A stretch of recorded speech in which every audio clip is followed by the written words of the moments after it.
By the pond where the tall reeds sway lived a duck named Daisy, happy and gay, with feathers so bright and a quack so loud. She waddled around feeling quite proud.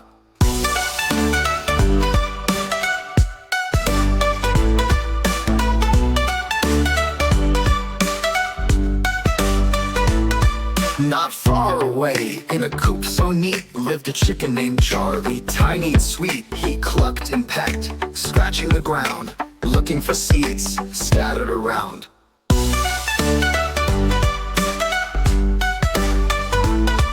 "Good morning, duck," said Charlie one day. "Why do you swim and splash that way?"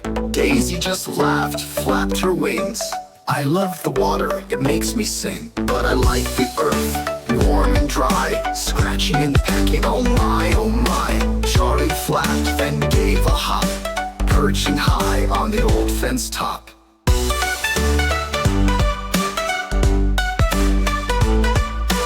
They were different, that was true. One loved water, the other dirt too. But side by side, through thick and thin, they were best of friends through losses and wins. So whether you swim or whether you peck, whether you waddle or stretch your neck, the best of friends don't have to be the same. Love and laughter are the heart of the game.